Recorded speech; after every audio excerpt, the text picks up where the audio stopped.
C'est parce qu'il était sorti lui aussi dans un bon rang que la déhiscence de la promotion ne l'avait pas projeté trop loin de Marseille, et qu'il était tombé à Aubagne.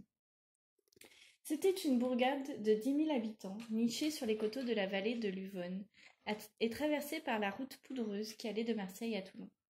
On y cuisait des tuiles, des briques et des cruches, on y bourrait des boudins et des andouilles, on y tannait, en s'étend de fosses, des cuirs inusables. On y fabriquait aussi des santons coloriés, qui sont les petits personnages des crèches de la Noël.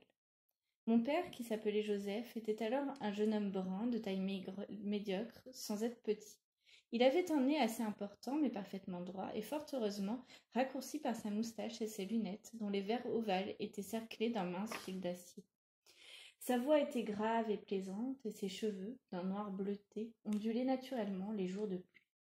Il rencontra un jour une petite couturière brune qui s'appelait Augustine, et il la trouva si jolie qu'il l'épousa aussitôt.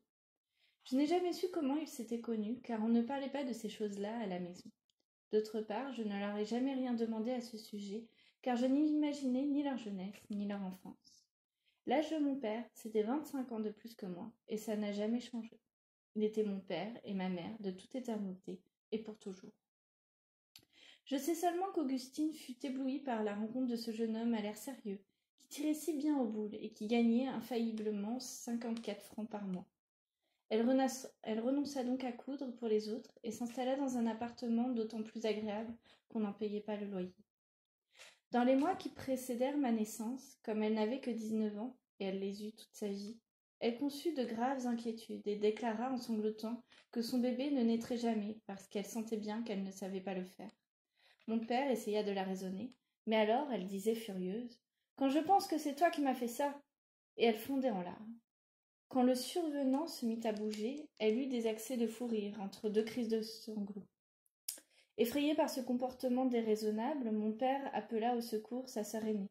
C'était elle qui l'avait élevée. Elle était, naturellement, directrice d'école à La Ciotat et célibataire.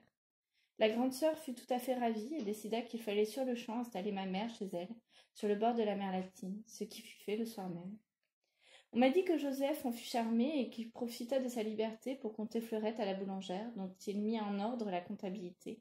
Voilà une idée déplaisante et que je n'ai jamais acceptée. Pendant ce temps, la future maman se promenait le long des plages, sous le tendre soleil de janvier, en regardant au loin les voiles des pêcheurs qui partaient à 3 heures vers le soleil couchant. Puis, près du fleuve où sifflotait la flamme bleue des souches d'olivier, elle tricotait le trousseau de sa bondissante prodigéniture, tandis que la tante Marie ourlait des langes en chantant d'une jolie voix claire.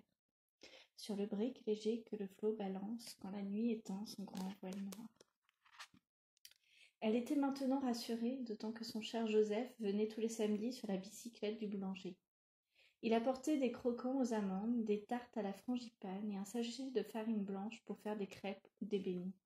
Elle avait pris de belles couleurs et tout s'annonçait le mieux du monde lorsqu'au petit matin du 28 février, elle fut réveillée par quelque douleur. Elle appela aussitôt la tante Marie qui décréta que ce n'était rien, puisque le docteur avait annoncé la naissance d'une fille pour la fin du mois de mars. Puis, elle ralluma le feu pour mettre en route une tisane.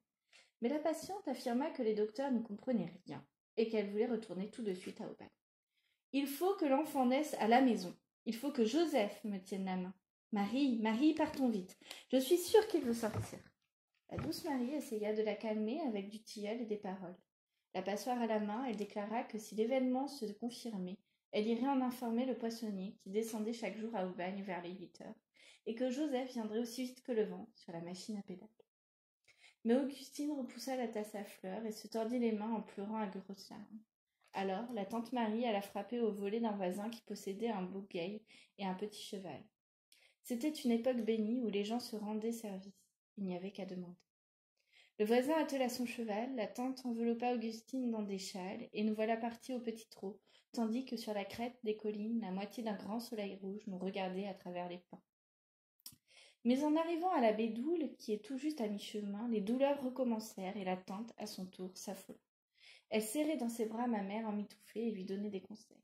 « Augustine, disait-elle, retiens-toi, car elle était vierge. » Mais Augustine, toute pâle, ouvrait des yeux noirs énormes et transpirait en gémissant. Heureusement, nous avions franchi le col et la route descendait sur Aubagne. Le voisin desserra son frein, qu'on appelait la mécanique, et fouetta le petit cheval qui n'eut qu'à se laisser emporter par le poids de l'équipage. Nous arrivâmes tout juste à temps, et madame Négrel, la sage-femme, vint en hâte délivrer ma mère, qui avait enfin planté ses ongles dans le bras puissant de Joseph. Cette histoire n'est pas très étonnante, mais attendez une minute, car elle va le devenir. Au début du XVIIIe siècle, il y avait à Aubagne une très riche et très ancienne famille de commerçants qui s'appelait Barthélemy. Ses mérites étaient si éclatants que le roi devait un jour l'anoblir. Or, dans la nuit du 19 au 20 janvier 1716, Madame Barthélemy, qui était très jeune, qui habitait Aubagne et dont le mari s'appelait Joseph, ressentit les premières douleurs. Elle monta précipitamment en voiture pour se rendre auprès de sa mère dans la maison familiale, qui était la plus jolie maison de Cassis. Cassis était un petit port de pêche à 1 lieue de la Ciotat, et sur les 3/4 du voyage, la même route conduit à Aubagne. Madame Barthélemy passa donc par les gorges, puis par le col de la Bédoule, gémissante sous des couvertures. Elle arriva à Cassis, pâmée de douleur, et pendant qu'on la mettait au lit, elle donna le jour à un petit garçon. Cet enfant d'Aubagne devait être l'abbé Barthélemy, auteur illustre du voyage du jeune Anacharsis en Grèce, et qui fut élu à l'Académie française le 5 mars 1789, au 25e fauteuil. C'est ce fauteuil même que j'ai l'honneur d'occuper depuis le 5 mars 1946. On pourrait tirer de cette double anecdote une conclusion singulière. C'est que l'un des moyens de faire un jour partie de l'illustre compagnie, c'est d'être le fils d'un Joseph et d'essayer de naître, par un petit matin d'hiver, dans une carriole doublement gémissante, sur la route de la Bédoule.